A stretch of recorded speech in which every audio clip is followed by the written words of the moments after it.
Oh, now I'm nervous. Yeah. Now I'm ready. Uh-oh. Well, welcome everybody to we are in at 20 Hawthorne Street. We're actually below a Michelin star restaurant, but we're also below the very renowned Crown Press, we're on the Crown Point Press. And we are in the basement. We're broadcasting sort of from the San Francisco Art Institute Legacy Foundation and Archives, and you're sitting here in the archives. And today we are really lucky to have Mike Henderson and Richard Shaw here. And we hope Dave Getz, who will zoom in, who were three members of the Studio 13 jazz band, which began in the 1940s, and they were members right up until today. And we're going to ask them questions about all sorts of different things pertaining to the Art Institute and music and their time in the band and their time playing music. So welcome everybody. And we have a live audience here too, which will, people formulate any kind of questions that you might have. Okay. I think the very first question I have is, when did each of you start playing? But Mike suggested I should be asking this of Dave first, Dave Getz first, because he was probably in the band earlier than you two, Yeah, right? he was. Yeah. But if you haven't found him yet online, I think I'll start with, let's see, who do you think is maybe you, Richard? Oh, I I didn't play when I was a student, but I knew Wally and I knew who Dave Getz was, and Bill Brown was playing trumpet there, and then I got to know Wally and the band, and Wally was a big fan of the Firehouse 5+2, which was a bunch of Disney guys. My dad worked at Disney's, and they had a band down in Southern California, and Wally lived down there, and he would go over and listen to him, go out in the backyard and listen to him practice. And so we kind of connected in that way. And then so I think I started around 1968 and uh, got a sousaphone from a buddy that was a student of mine. Okay, who he worked at a school out in Marin, and the band went out of. He got rid of the band, so he gave me the sousaphone, which was great. So I think I have 1968 down. So I think that's when I started, because that I'd have been I graduated. Martha and I graduated in '65, so and I've been teaching for a while. So were you at UC Davis then, or were you teaching at the Art Institute then? Institute, yeah.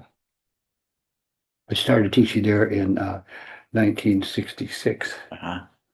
So I've been there a while, but it was just neat. Wally was great, and as I was uh, telling these guys, it's Wally's birthday today, and then Charlie Clark's birthday tomorrow. So it's just weird that I have a birthday book, so Good. I write down everybody's name in there. At some point, we'll show some pictures that you guys sent to us and others that were from the archives that shows sort of the history of the band, and you will see Charlie Clark in it, and in a lot of these, because he was in the band longer than anybody, I'm sure. I bet. And Wally as well. Wally was in the band for a long time too, Yeah. because Wally Hedrick was, I think he roamed up and heard that band before he went to school there, and then came back. And then I think he first sat in the band in probably 1949 or so, maybe. Oh, wow. Even before he was a student, I think. Wow, that's neat. How about you, Mike? When did you start hanging out with them? Well, I started the first time I saw them playing. I wasn't playing in a band, but I would get my paintbrushes and I would beat on the concrete or whatever. And just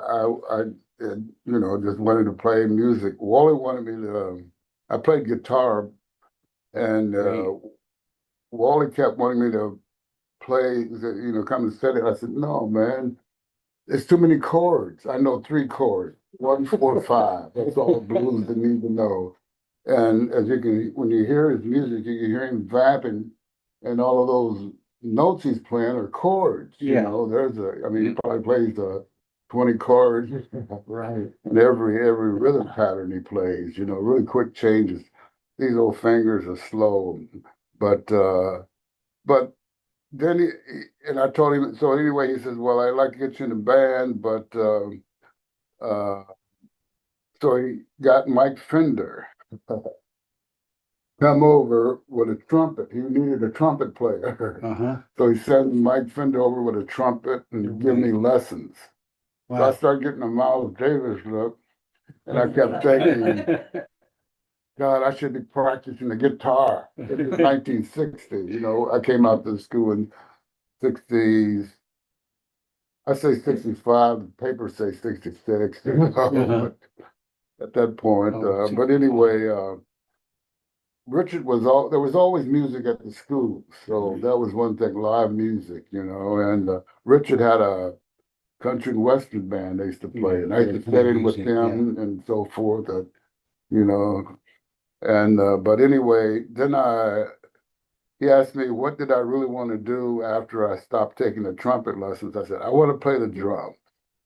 And he says, okay. So I went down to the end of the bottom of the hill there to Music City. And I asked Don Weir, did he have wanted to buy some drums? And he said, I got some stuff out in the shed that's in your price range.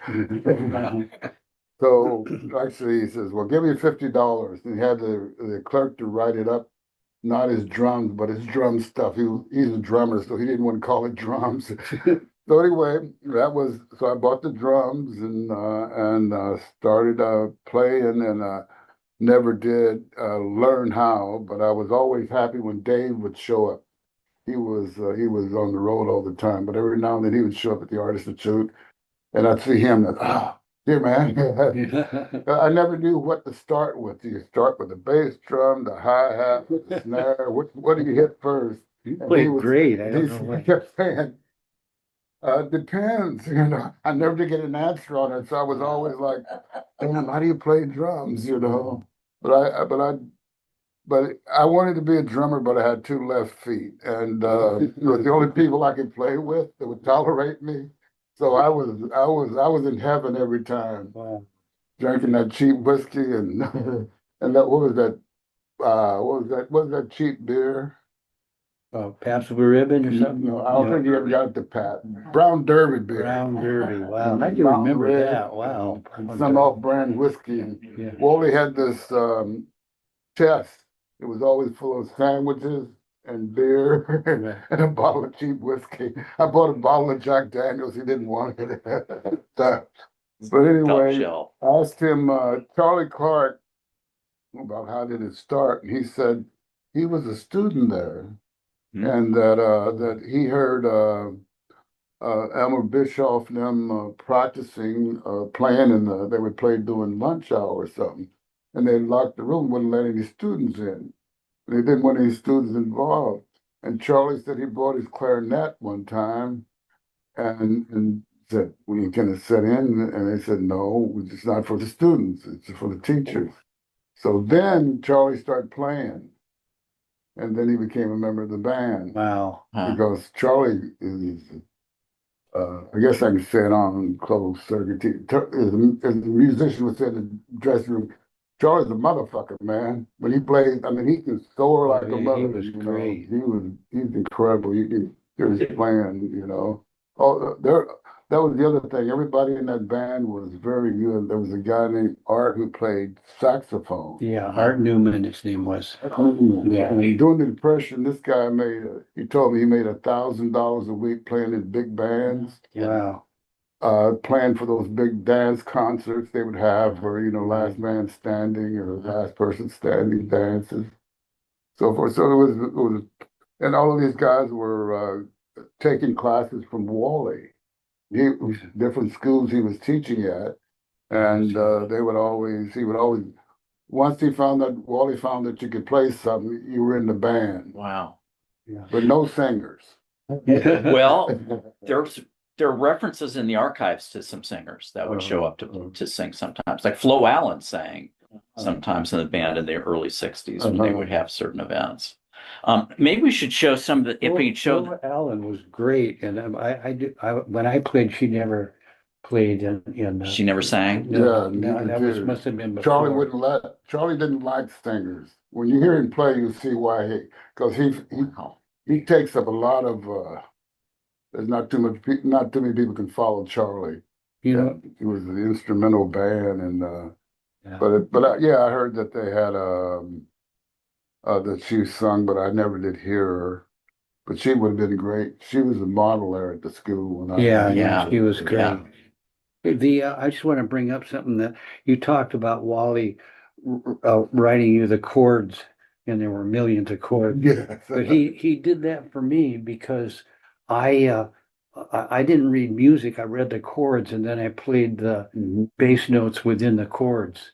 So I probably should give them to you guys because I can't play the tuba anymore. But um, I have little notebooks where he wrote down all the songs, Yeah. wrote all the chords, the choruses, and the whole thing. It was just really neat. It must have taken him a long time, to Yeah, I do. remember you guys had those big books, so yeah, we go through. Well, let's Yeah, do yeah, this right, song, yeah. that song, yeah. So I had a music stand all the time. I'm the Yes, only yes, one. yes. Wow. Well, if we could take a look at a slide, you'll see one of the first images of the band, which it dates from 1949, and it's a painting, and it's a pretty well-known painting too, Yeah. because it's by David Park, Right. when everybody was doing abstract expressionist painting, and he decided, forget it, and he threw his abstract expressionist paintings in the Berkeley dump, I believe. And this is one of his very first Bay Area figurative paintings. And it shows the Studio 13 jazz band with the director of the school, Douglas McKagy, on the drums. It shows Elmer Bischoff on the cornet.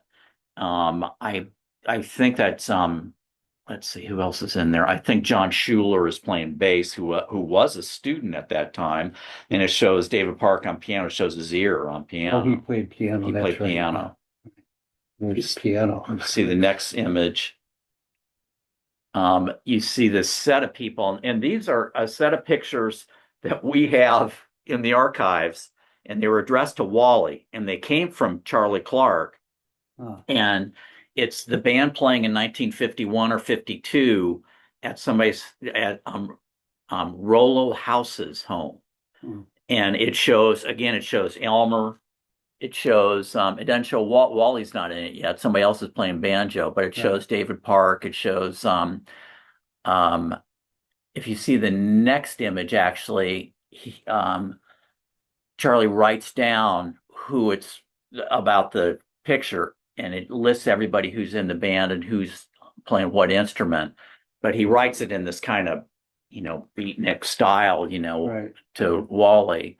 Charlie Milton Clark. Wow.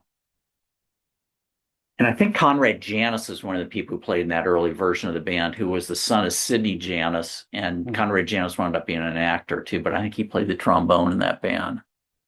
But on this envelope, it says, "Please return these to Charlie Clark," but it's from 1968. So we don't know how to get those back to him. Oh, it is 68. Yeah. Stay on. If you see we're going to do the seance and find Charlie somewhere. But if you see the next picture, I think it does show, I don't know, it still shows other people, but it shows Elmer Bischoff and it shows David Park on piano. And that's at the school, actually. That's in the what has became the administrative offices, but it was the social hall right underneath the library. Oh, And wow. then it shows the skeleton, who I think we have the skull here in the archives. The next image. Nice. And that's a painting by somebody who should be here, by Willard Mike Dixon, who he did a painting of that image of that band. And you can, again, it shows you how attached people are in the band to what was going on. Because he painted everybody in the band too. Yeah, he did. Next one. That's great. And this one I think does show Charlie Clark, doesn't it? Maybe not. Is that him on the right? Charlie would be in front. Well, this is pretty can't early. really see that. It shows Elmer and different people, and I think it might even show Joan Brown off to the side listening in. But this is probably from the late 50s. Mm. The next image, we gotta get to Charlie in here. Oh, this is one of the times where they did have a singer, and it was Bubbles Balintz, and she actually, I think, was Jeanette Etheridge's mother, and Jeanette Etheridge was the person who owned Tosca's for years. But it shows that the Studio 13 Jazz Band is going to play at the Christmas party at the school, and it's a poster by Wally. So we played a few times a year, but do we play at graduation? What have Everything. Yeah, Anything that didn't pay money, we played. yeah. Hey, all you guys to play. Yeah, I never got paid. I didn't even of think pickup about it. trucks Yeah. for some school or election. I remember over in Crockett. Yeah. And house. Wally would have us play for one of his students who had a birthday or something. We played at their house or something, and was always something. And there was the band before then was always playing at the school. Yeah. If there was an opening or a party or sometimes just to play music, they'd show up and play. And they would play out in the courtyard. And that's like again, Bob Howard's Christmas party. Yeah. Every year they would play there. Down at his studio on Francisco there. Yeah. A bunch of other bands. And what was the place there were some people that you knew and had something to do with bringing you out that had a great big ranch up in Sonoma. Yeah. Because the last time that was fun playing in that out at that. Yeah. Up at Sonoma Mountain. Yeah. Mountain Road. Yeah. And we played for his opening out at before it was the Sonoma Museum, that big one it is. So we played at one of his art shows too. Where Wally gave away all the paintings. Oh yeah. Yeah. All McChesney's painting? No, Wally gave away at the Sonoma State when Morehouse ran it. And they had the opening there. We played up on the hill. Yeah. And and Wally. So the whole deal was at the opening that he could take a painting. Everybody came and take the paintings, Wow. And that was generous. But that's Wally, Yeah. I don't care. I don't care. At least they got a home. Yeah. And I think the next image does show one of those fundraisers. It was a fundraiser for the school. And there was going to be a floor show in the Studio 13 Jazz Band and Can Girls, but this is probably from '62 or so. And the next one,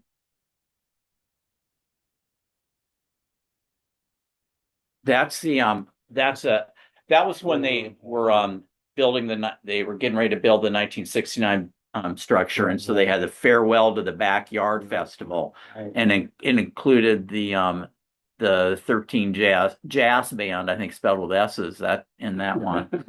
And the Final Solution also played, and there were poets in the meadow. And wow, there were a ton of bands that night. I remember. What year was that? This probably was 66, and the mime troupe was in it, which would have included probably included Bill Wiley. And Olive Pitts is there. But again, it was a fundraiser for the school. And the next one. Oh, that's something we just came across that was in the Flo Allen papers at the Archives of American Art. And unfortunately, it cut off all the lists, but it was something that Wally had given to Flo Allen. And it was an honorary doctorate to her, to the Studio 13 Jazz Band. And he signs it Bob Flat, B flat. And what's so nice is on the site, it lists everybody who was in the band, all the original members. And so at some point, I'm going to ask you after we're done with this, which ones of these people you played with. But Charlie Clark is certainly listed on there. Yeah. We got to get to Charlie Clark. He must be in the next picture. Birthday tomorrow. There we go. There you go. And there he is on the right there in front of Mike, who's on the drums. Thus, Dave Getz isn't there, right? Whenever Dave was there, he was on the drums and you weren't, right? No, he would show up to just sit, and I would let him send in a couple numbers to give me a break. Because anytime there was a song with a breaker in it or a drum roll, I was panicking because I couldn't do any of that stuff. Wow. And I was always glad to see him show up. But You were a great drummer. there was a lot of times when he wasn't there. It was towards the end after Big Brother sort of changed groups, and with the singer Janis Joplin, she left the band, and Dave would show up a little bit more. But in the early days, it was they didn't have a drummer. Actually, Charlie was against the drummer. You know, he liked things as they were. And he was like a real musician. Like I said, again, he was very in control. Every note he played was like thought out. His melodies are just incredible. I mean, he would just soar like a bird. I was always listening to Charlie and Richard. We were the rhythm section with the Wally, and Wally, he could, he could make that thing jump. He was a very good banjo player when you hear him. I mean, the band was pretty good actually. When I was listening to the stuff had recorded and brought in last night, I was listening to it, and I was surprised. I was even surprised by the drummer. But yeah, there was some benefit or something there that we were doing because everybody was wearing the t-shirts. It was out by an air base, or like amateur airport, kind of above San Rafael. It was in a field. In a field, yeah. Yeah. And was that the back of a truck? Because I remember we were on the. No, we were on the ground. I remember that. I remember walking back to it. And, yeah. That's when I heard "Go into the movies." First time. That's Art Newman down at on the hand. I don't. Yeah, the sax player. Saxophone. And that's our son Virgil, who's now in his 50s, way over on the. I thought that was Virgil. Yeah. 50s. I'm gonna have to stop lying about my age. Did he play in the band? No. He does play, but he plays He's very guitar. good, very good guitar player, yeah. He loves Mike's music and playing too. I'd love to get a lesson from him, that's for sure. You were a great guitar player. And John Soggin, he Yeah. was very good too. Trombone He's on player. the trombone, yeah. Well, Then they had this guy, Mike Fender, who would play bass, and he'd also play trumpet too. He also did a lot of recordings, Mike did. Did he? Yeah, he did his album with James Cotton. He took me to the recording session, tried to get me on it, but was there at Steve Miller's other guitar player there, and I wasn't going to challenge that.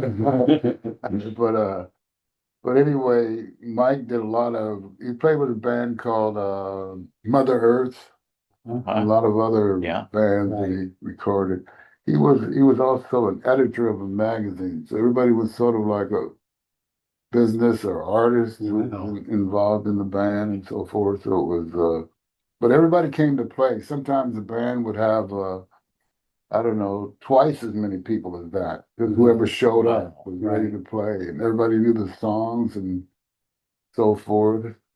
John was sort of the song, and he was sort of the master ceremony. Yeah. He always made everybody welcome, and he's a great guy. Yes, spokesman and everything. And Wally hardly said anything except let's do this song or something. He'd pull out the big book, and him and Richard would go, okay, what page is that on? And we get to the song, and Charlie would agree to whatever it was. Charlie just played. He did. Well, Mike Fender shows up in the archives as an artist, but I didn't know that he was part of that band. Yeah, he was a big part of it. Then there was a couple piano players too that would show up every now and then. But one of them was from Marin, and I remember being surprised watching him. He worked at a grammar school as a crossing guard. So, I played with that guy. Wow, that's so neat. Is there any chance we've tracked down Dave Getz? We can't get him. Damn. Not yet. I'm calling him now on the phone. I'm gonna get his phone and call him. Okay, let us know. Just interrupt us. Hey, this is Bill Graham calling. Long distance. Long distance. Okay, how about the next image? Okay, here you are in the Diego Rivera Gallery. Yeah. Dayglow Riviera Gallery. Right, the Riviera. Mhm.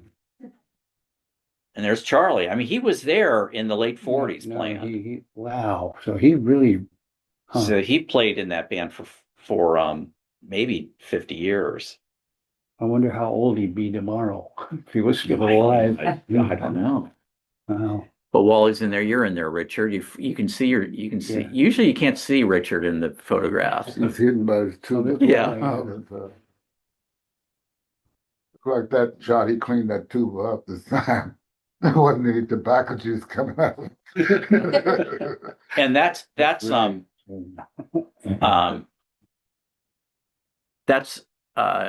Willard Dixon on the left, right? Yeah. Right. And the guy with the black hat on, the trumpet player, he was excellent too. Yeah. I really like playing behind him and Charlie, and all of the guys actually, Sagan too. They all had a sense of melody, which music I was used to playing blues.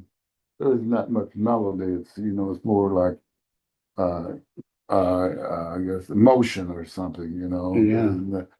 We but played the blues. but yeah, it was everybody in that band could play. They knew what they were doing, and everybody came to play music. That's what I liked. Everybody came to play music, and it was a big deal, no matter where we played. I sure enjoyed it. Any place to play the drums, I was thrilled. Yeah, no, it was great. Okay, next image. Oh, this is at an opening for, you can see Wally's painting behind you there. There's Art Forum.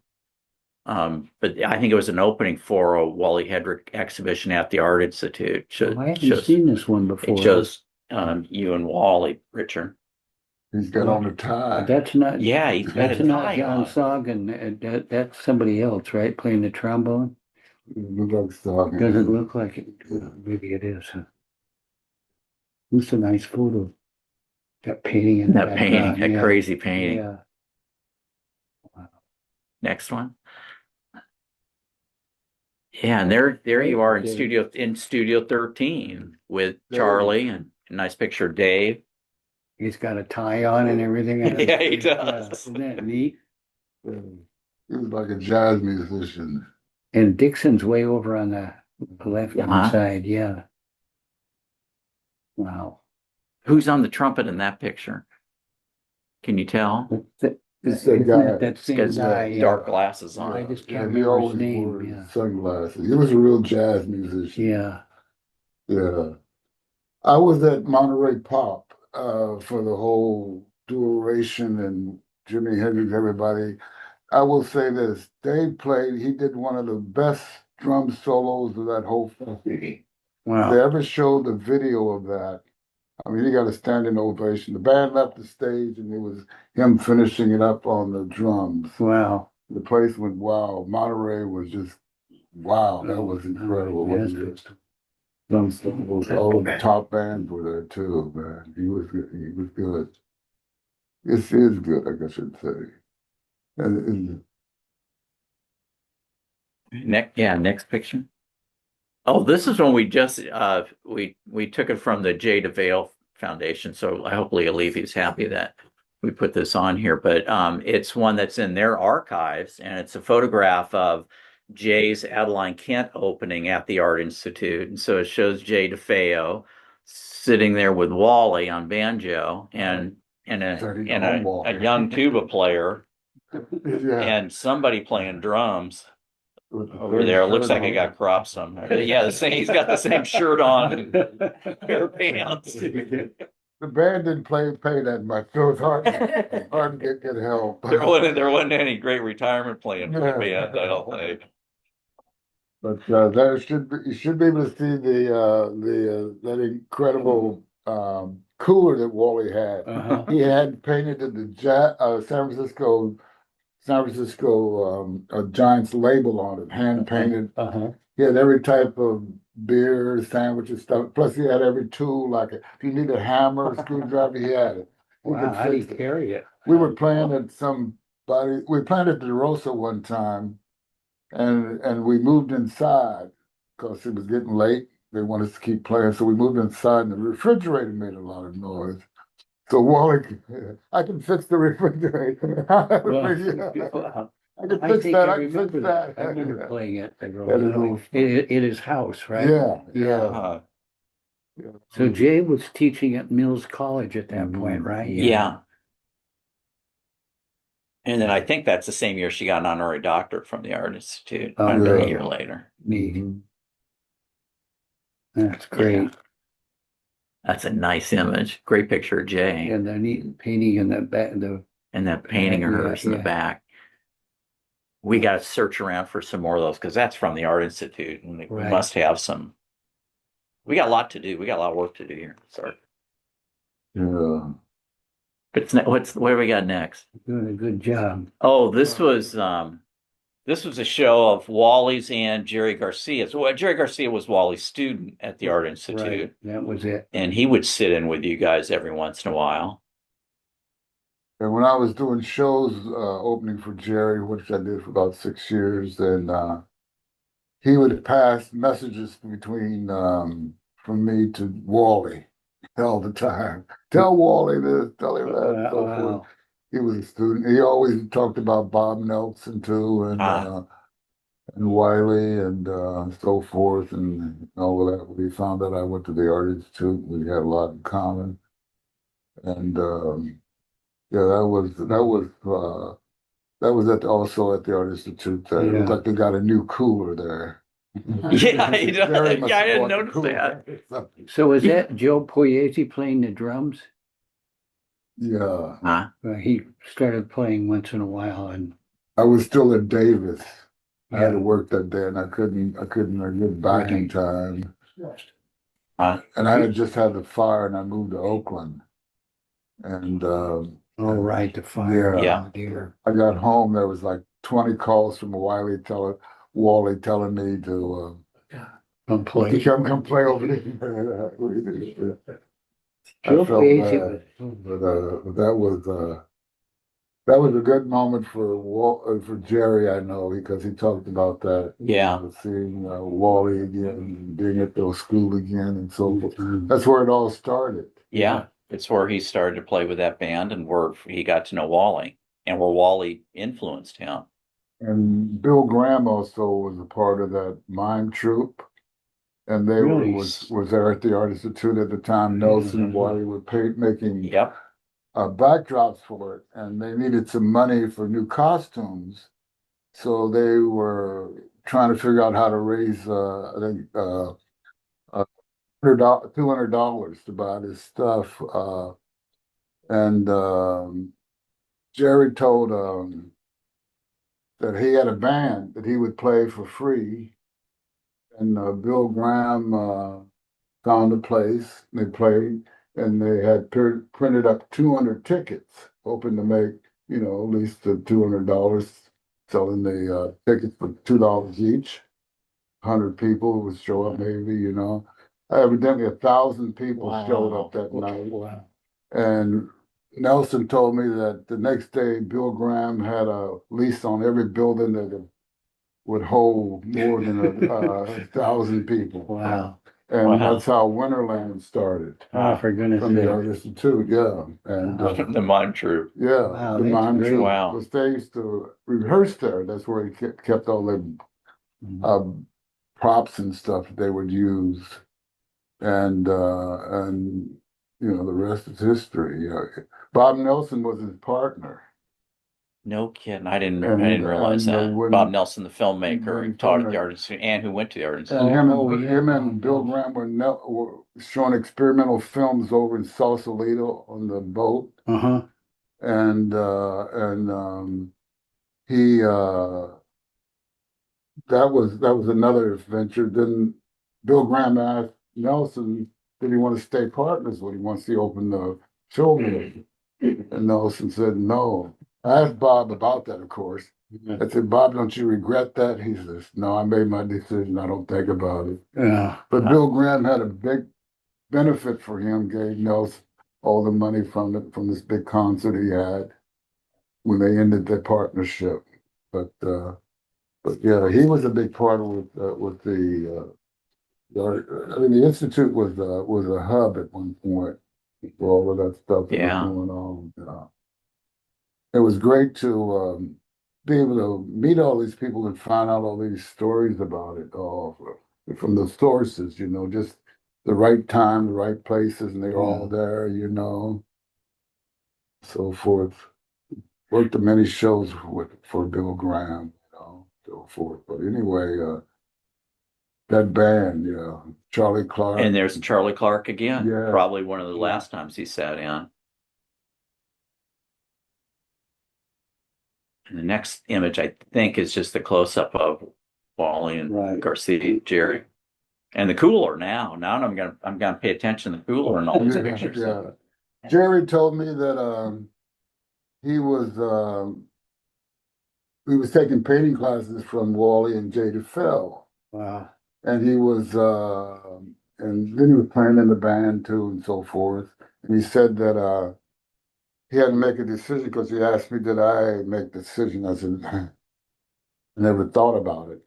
It was, were you going to be an artist or a musician, And he said, he did a painting. He says, well, I do a painting and, maybe 5 people could be in front of it. But when I play my guitar, I could be in front of 100 people. So so he made this decision to play music, but he still painted. Yeah. Still did watercolors and stuff because we talk about it. We were always going to go paint, but they always wanted to go somewhere on a boat, and I can't swim, so I wouldn't go. And this was at an exhibition, his and Wally's stuff, I think, at the Art Institute. That's the big one. Yeah, that's right. There's another. Do we have another one? Oh, this is painting of that Mike Dixon did. Yeah. So I wish Mike were here to yak about it. Yeah. He's a good painter. Yeah. Well, I don't know. I should ask you, Mike. What do you think? You're a painter. He's a good painter. Yeah, he's a very good painter. He's a realistic painter, figurative painter, and probably the only one who lives in Marin that's really a realistic. Yeah. Painter, the most. And he did paintings of everybody, like Wiley and all his buddies, Bill Allen, and he had a show at College of Marin. Chester Arnold. Yeah, Chester Arnold too. Yeah, that's a neat show. He's got a lot of those paintings still around his studio. You want to explain those gloves? Those are my painting gloves. I used to paint with my hands when I was going to school. Once somebody told me that someday they were going to fall off and put them in all the chemicals paints in. Yeah.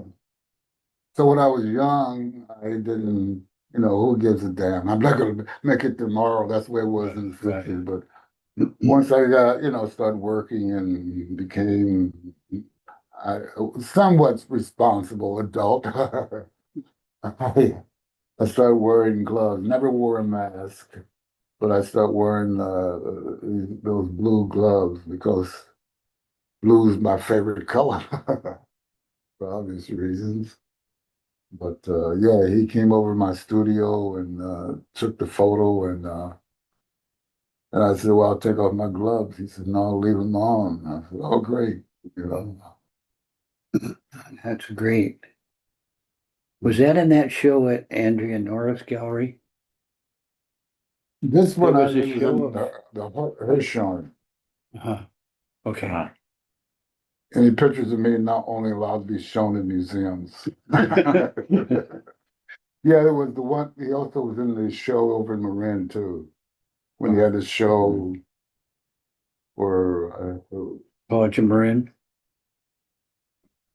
Walking up a hill, getting through this with the gallery. I don't remember where that was. Oh, maybe Falkirk. Yeah. That sounds. Yeah. Falkirk. That's where I saw the drawing drawing of Rick. I think, is there another image? I think that might be. Oh, yeah. Wait. Okay. Now, this is going to make me ask who else you played with and your other skills. But this is with Romeo Void. Cafe. I was gonna play, and I was the MC that day.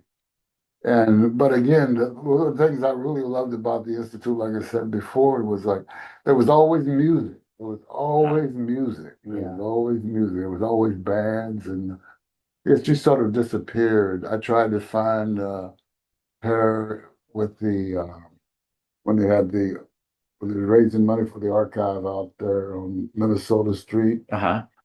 Try to get but she was no longer around. She's in New Mexico. New She's Mexico. New, That would have been but a yeah, long drive. Deborah Isle. And the other woman, I can't remember the name of her. She had a band at the Artists too. And they were pretty big too. Penelope Houston yeah, and the Adventures. How Yeah. do you know all Yeah, this stuff? Wow. yeah. So you're just emceeing here. I thought you were singing in this picture. I thought you were singing with them. God knows what I was doing. I got a beer in my hand. Probably asking for another beer. Anybody got any more beer out there?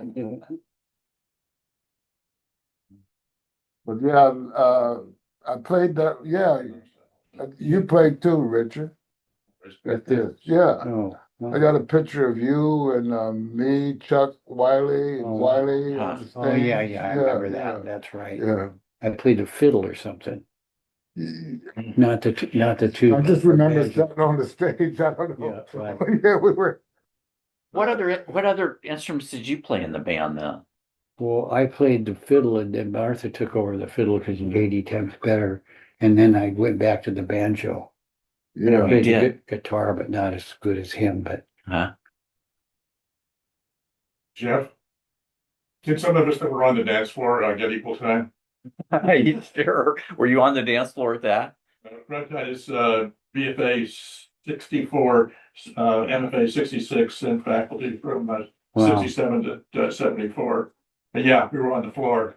And we didn't have any mural sports, but that's how we got our exercise, was dancing ourselves I'll on the bet. floor. These things, the energy was just unbelievable. Wow. So And neat. it's a tribute to all you guys here tonight. And Dave, I'll save it for another time. But Dave was the very first guy I ever met at the Art Institute. I brought my admission in and looked around, and the guy was painting at Studio 15. And the rest is history. We became pretty like brothers. There's a sense in the Art Institute, in one way or another, because it's precarious. The artists all went with it. But everybody, we all had each other's backs. Yeah. And I think you guys are speaking to a lot of that tonight, not this afternoon. I really, really appreciate it. That's it. One of my painting teachers. Oh, Rod on your painting teachers. Yeah. Yeah. Well, when I was there, I probably borrowed 50 cents from him too. Yeah. Does Mike owe you some money, Rod? Everybody who ever went to the Art Institute, I owe them a quarter. I'm always looking for bus money. It took more than a day to recover from this thing, too, man, I tell you. We used to have these impromptu music sessions in the cafeteria, especially on Fridays when we get paid. Go down to the bottom of the hill, get a Budweiser, come back to the cafeteria, get the garbage cans beat on it, and make up songs about what Fred Martin said in art history lecture that day, and Michi and David Shivitz, myself, beating on the garbage cans and singing. So there was always, and of course, everybody be up dancing, and there was always a lot of life there. You just mentioned anything that was going on there. That was, like I say again, and plus all the guests that they had there. Artists would come by and you'd meet or hear about, so forth. Who were some of those musicians that came through? You mentioned them. Oh, Santana, they played one time. They was doing a Christmas, not a Christmas, but a Halloween party. Halloween parties at the Art Institute were the ones. Yeah. I remember there was this woman named Francesca. I was scared as hell of her. Mm. She worked on the maintenance crew too. So the first day on the maintenance crew, we were going to clean the bathrooms. She was showing me what to do. So I said, well, I'll clean the men's one and you clean the women's one. Oh, you're the boss now. You got something I haven't seen, big boy? She would show up at the Halloween party. She had a pig's head stuck on a stick all the time. Wow. She I'm would, trying to remember that. yes, yes, yes. She was a character. Believe me, I was scared of her. You were saying how you saw Sun Ra at the Art Yeah, Institute. Sun Ra was him and his whole band were hanging out there at the school, and on every other weekend they would do a free concert, and everybody would be sitting listening to them play. Little Sally Walker flying in her saucer with his band. They'd come to the drawing classes. That was the first time I ever heard of free-form jazz. Mhm. And I wanted to take them instruments away from them guys. Like, man, that ain't music. Then by the time I graduated, I was buying everything I could of records and ordering albums by him and everything. But yeah, the school was full of music, and there was always this connection between artists and music. Then when I got to Davis, it was the same thing there with Tebow played guitar, Wiley played guitar, Yeah. the students played guitar. Of course, always had one. When I first day of class there, Davis, I didn't know I was in front of a group of people who were all clean with baths and things. I had to do like a presentation, tell them what the drawing class is going to be about, and I couldn't talk because so I went and got my guitar and I could talk once I had my guitar in my hand. Oh, I didn't play it, I just had to have it in my hand Wow. to be able to talk in front of people because I never talked in front of people before other than on the bandstand. So Wow. music was a big thing there too. Was that your first day of class? First day of class, Wow. The students would always, when you gonna play us a song? That's a good one. You figure out how to talk. Yes, how to Yeah. talk, yeah. People would do like this, you learn to move your hands later, but Right, oh God, wow. I couldn't do any of that. But yes. Did we ever track down Dave Getz? So sorry, wasn't able to reach him. Oh, darn it. Okay, well, we'll No telephone number? no. Maybe someone there. I was just trying on Instagram. Kind of late. Is there not what do we have any more pictures to show? Oh, it's the end of the photos. We're down. Oh. Let's see. What questions do you guys have? When are you going to get the band back together again? Will we all meet in the great hereafter? No. We gotta push it into the future. Get a couple younger alumni, It'll never be maybe. the same. It'll never be the same without Charlie Clark. Yeah. Charlie Clark. You gotta have Charlie Clark and Wally Hedrick Yeah. and yeah, those guys, So there's only Mike Dixon. Yeah. He's a very excellent horn player. You'll Yeah. hear on some of the tapes of the music we've Right, going yeah. in.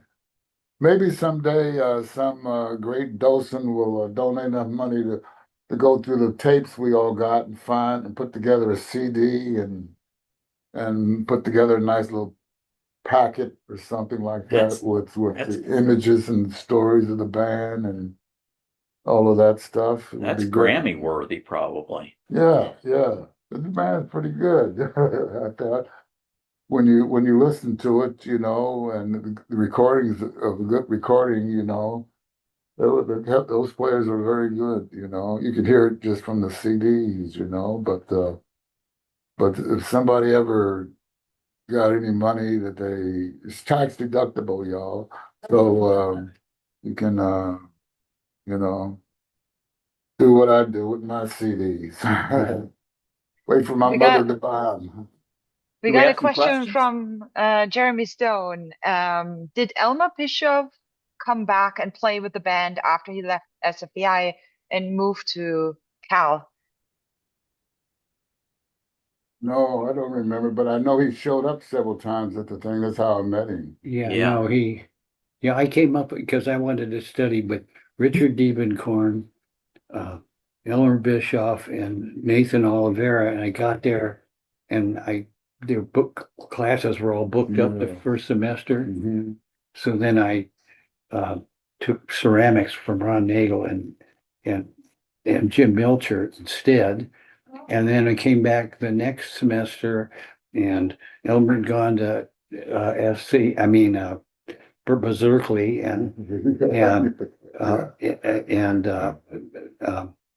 Deben Corn had gone to UCLA, and Nathan Oliveira had gone to Stanford. So all my heroes were gone. So it was pretty weird. Did Ron Nagel ever play in the Studio 13 jazz band? No, but he had his own band. Yeah. I played in a band with Ron Nagel called the Chirazzo Brothers. We played for Cranston's when he was running for president. We did some Wow. did a benefit in somebody's house in the marina. The bathroom had gold faucets and a basketball court inside. Mike, do you remember, it was at Bob Howard's Christmas party? But that's the last time I remember Elmer playing with the band. So I think I almost sure he was at Cal at that point. Yeah. Been over a year, so. Yeah. I didn't know anybody in those days, early days. I was a wallflower. I remember, yeah. Till I went to Haight Street. Then everything changed, but I did meet him much later, and also Deben Corn too. Wiley introduced me to him and so forth. He had a big show at the museum. Never did meet him. Huh. But yeah. Did the band ever play at Davis when you guys were all up there at the same time? No, I don't think so. No. Mm-mm. We played a lot in Marin. Well, any place Wally had a teaching. Any place Wally was. Wally drove it, Yeah. Really had a belly dancer or something like that of course, sandwiches. Are there other questions out there, Maria? There is another comment from Leah Levy about the Che DeFeo painting. You know, that was in the background from Yes. the image that she was in. And she's saying that that painting is called Fire Sign, and it's actually in the collection of the San Jose Museum of Art now. Oh, nice. Neat. That's such a And- wonderful painting. Thank you very much, Leah, for letting me steal it and put it into this PowerPoint. And Janice is commenting, I remember lots of music in the courtyard from summer of 65 through 68 until Vietnam protests took over the Bay Area. That's Janice Senungetuk. I butchered that last name. Sorry about that. And Gail Ganino says, can you show that again, Che DeFeo's painting? Thank you. Becky, you want to show that one again? That was in the background. And I had a question too for you all. Did you ever have an accordion player in the Studio 13 jazz band?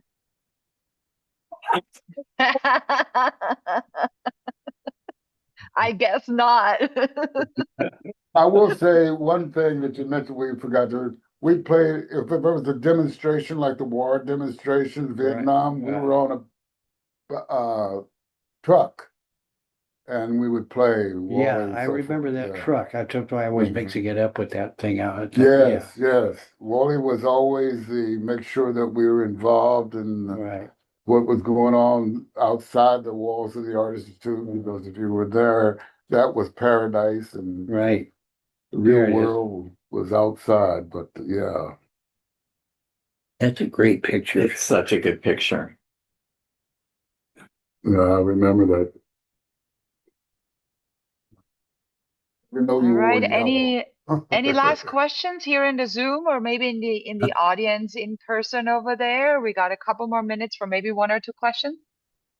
What was behind the alternative spelling, the JASS band instead of the jazz band? I think a mistake. Clever idea. Right. Clever Dyslexia. idea. Yeah. I think historically it was JASS, like in the early 20th century, and then it switches over. But I'm certainly no expert on that at all. I would say a bunch of artists in the band, yes, they're gonna spell it with S's. Yeah. You know, the whole thing is to be different, Yeah. There's a piece of San Francisco has to do with Gumps. The owner of Gumps was that they had called the Sauerkraut Band. And it was like Guggenheimer Sauerkraut Band, but they used the word JASS in their heading. And they were a popular group around the city at that time, the mid-60s.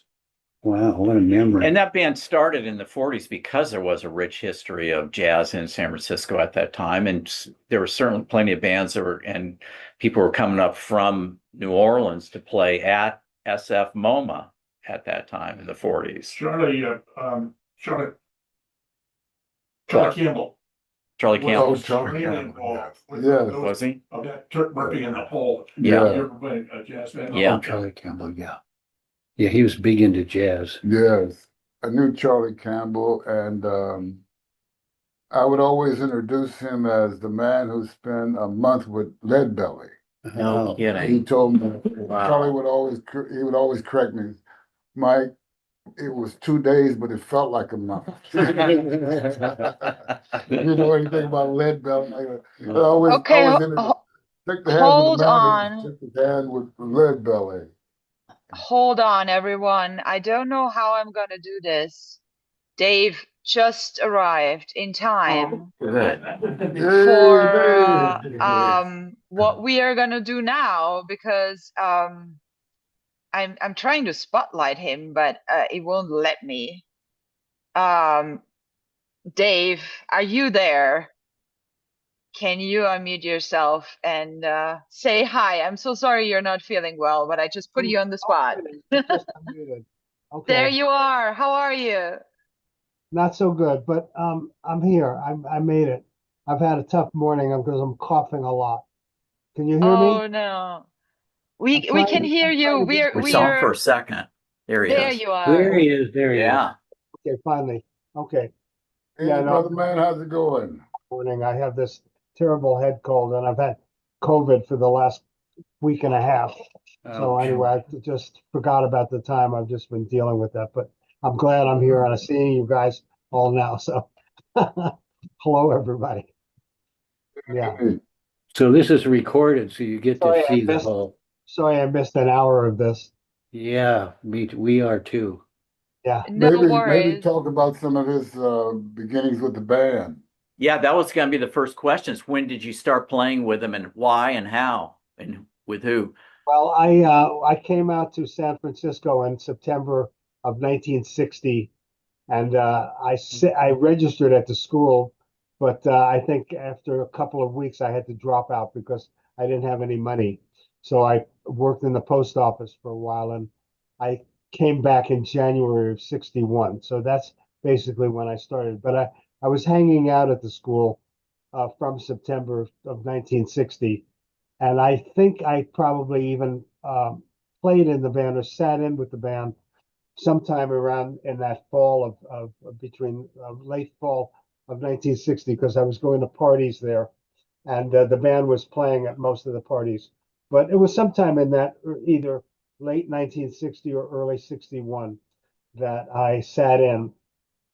And I don't remember if anybody was playing drums. The only other person when I was there that did play drums and sometimes played with Studio 13 band was Frosty Myers, who was, I don't know, a lot of people don't know him. He had a very, very successful career in New York. He went to New York with a whole group of people from the Art Institute in late 61, early 60s with Leo Valador and Dean Fleming and Frosty. They all went to New York. And Frosty probably was the one who made the biggest splash as a sculptor. And I'm Oh, in Yeah. touch with him I sometimes. forgot about his work. Yeah. He has he owns a warehouse in Brooklyn and a house on the Delaware River in Pennsylvania, which I visited. He has his own museum at that property in Pennsylvania with all his sculpture. So Wow. anyway, he played drums, but mostly I played drums. And sometime in that early period, and well, I think from 1962, late 62 to early, sometime in mid 64, I lived next to Wally Hedrick and Jay DeFeo on Fillmore Street. I lived at 2230 Fillmore, and they were 2222 Fillmore. And Jay and Wally had both the upstairs and the downstairs of this building, and I had the lower flat, and someone, I think Bill Brown, had the upper flat for a while. So I hung out with Wally a lot, and Wally was the one who gave me the name Baby Dave, which was sort of based on the idea of Baby Dodds, who was the drummer with Louis Armstrong, Hot Five, and one of the first New Orleans jazz drummers, really one of the greats. So I became Baby Dave, and that was Wally tagged me with that. And anyway, the one story I wanted to tell, maybe I should do it now, or I don't know. Can I go on, or do you have other topics? Please go on. Okay, so somewhere around I think early 1963, there was a party, big party at the Art Institute, and the band played in the patio. We set up on the side of the patio that's closest to the gallery, the where the Diego Rivera is. And I got so drunk. We all drank a lot then. There was always a lot of drinking going on at the party. But I got very drunk, and I remembered that at the end of the party, I said, I can't pack up my drums. I'm going to leave them there, and I'll come back tomorrow and pack up everything. So I went back the next day, and my drums were gone. Someone had stolen the drums, and I don't know how that even happened. We tried to figure it out because the school was pretty much locked up after the party, but someone was in there and someone either got out through the back or whatever. But I had this set of drums.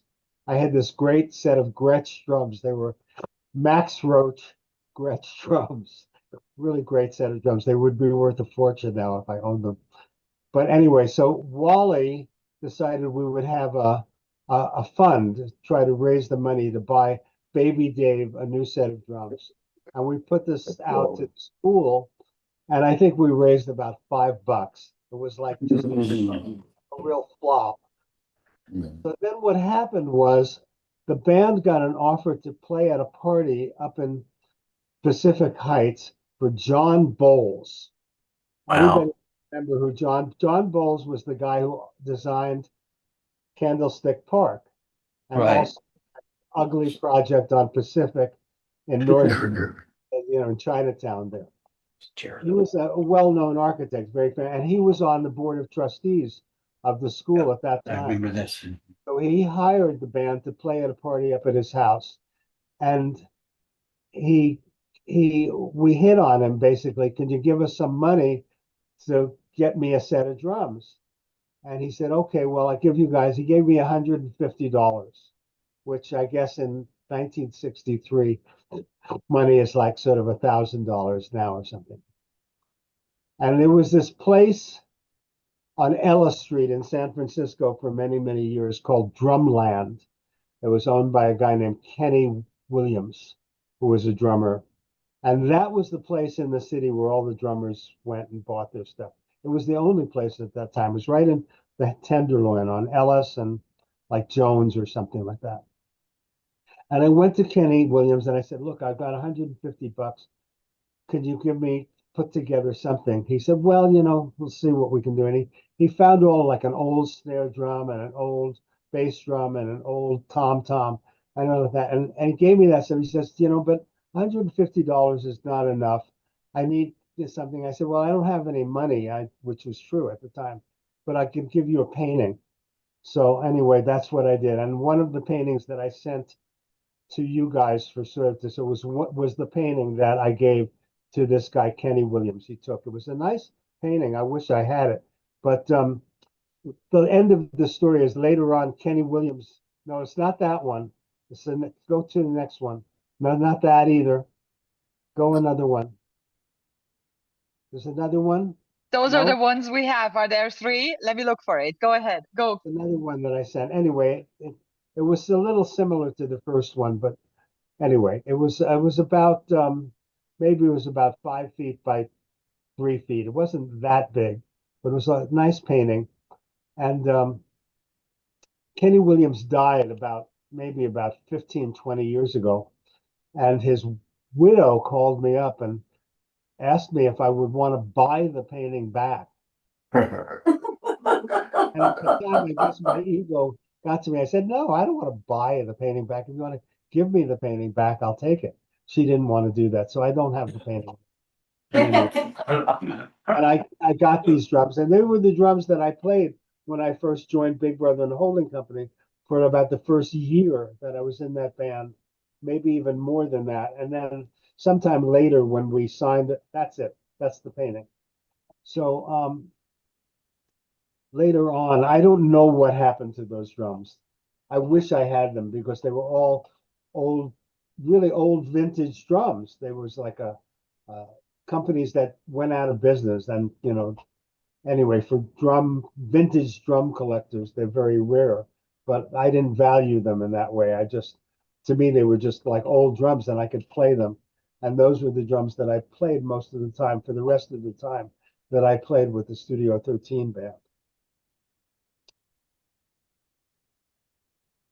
That's a great story. Plus, the painting looks really good, Dave. Yeah. I'm so glad you made it in here for the last bit of this. That was really great. Well, We'll have to do it again.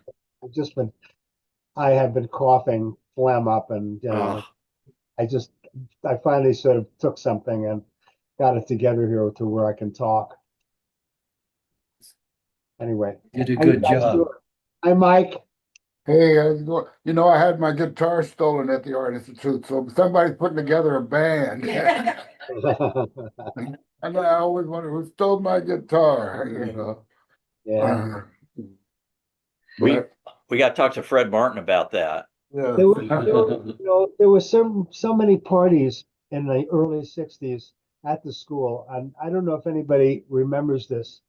One of the big parties was called the Fête Charette. Does anybody remember that? I remember it. We showed an image of it, actually. Party, and it was like a big money raiser for the school at the time. I think the tickets for outside people were like $100 or something. It was, it was a lot of money. Whatever, maybe it was. I remember the name. It was, but we played at the Studio 13 band, and the Studio 13 band. When I was in it, sometimes people would call it the Empty Bed Jazz Band, but I don't know whether that name ever stuck. But the people in it most of the time when I was in it there was John Sagan played trombone, and Mike Fender sometimes played trombone and bass also. And Elmer was the lead, really. He was the main guy who put it together. And Bill Brown played trumpet also. And mostly I played drums, and Wally played banjo, and Charlie Clark played clarinet. And I'd say of the musicians in the band, Elmer was very good. Charlie Clark was great. Yeah. Just a great musician. And John Sagan was very good, really good. Wally was basically strummed. He didn't really play picking kind of guitar, bluegrass or any of that stuff. He mostly just strummed chords and had a real good, sense of rhythm. Make that thing jump. Yeah. But that was mostly what I remember, And a lot of parties and we played at Bob Howard. Bob Howard every year had a party. He had that place down on Francisco Street, really wonderful studio building. And he would he had this thing, it was like a big cutout, like bottom half of a wine barrel. And he would set up it was like just a bottom cut of a wine barrel. And he would set it up with a big block of ice in the middle of it, and then pour in like 10, 15 gallons of Red Mountain wine and add some other stuff to it. And everybody would drink that. That was sort of like the punch. But I remember Bill Geis sometimes getting violently drunk. He always did that. I probably remember. He was like, he was dangerous when he got drunk. That's for sure. And other people, sometimes there would be fights and some stuff like that. But mostly I don't remember any of that. Great. Was there a bouncer in the band? A bouncer? No. Yeah. No. Yeah, I think we were all full of whiskey. We were all lovers. We didn't want to fight. Yeah, he was the only one I really remember getting. Bill just got violent. He just got kind of Yeah, crazy. Oh, You know, he started hitting things and knocking stuff over. yeah. This guy, Lord, I remember he that. was a bull in the china closet. Yeah. All right, everyone. Thanks so much for hanging out a little bit longer so we can get David Getz also on record here. That was just wonderful that worked, David, and that your cuff was just holding long enough for those 15 minutes for you to share those that was stories. great. Jeff, I think you should let everyone know before we say our final goodbyes what's happening on Sunday, because a Oh, lot of people are probably want to come to that. You want to do oh, that real quick? okay, yes. The San Francisco Museum of Modern Art is opening a show this coming weekend based on the San Francisco Art Institute. And a component of that on Sunday, we're going to put together, we have been putting together some clips of the San Francisco Art Institute and its predecessor, the California School of Fine Arts, that was featured in Hollywood movies, television shows, video artists, things, promotional videos that, and some of them date to, well, the beginning of film, of course, but also things from the 1940s and 50s and a lot of things that are more recent that show the happenings around the school. And it's going to be in the Wattis lecture hall, Wattis Auditorium, and it's free on Sunday at 2 p.m., this coming Sunday on the 27th at 2 p.m. So if you get a chance, come over and stop in and watch these clips of starring the San Francisco Art Institute's architecture. Thank you, Jeff. And thank you so much, Mike and Richard and David, for doing this for us. I love these SFAI Memory Collection talks. It's already the fourth in the series, and we're working to do the next departments and the next, quirky things. Like we did Pete's Cafe, and we got, a lot of talks planned. I'm in discussion with Tony Labat to do the new genres department next in the fall, so we're gonna keep you posted. And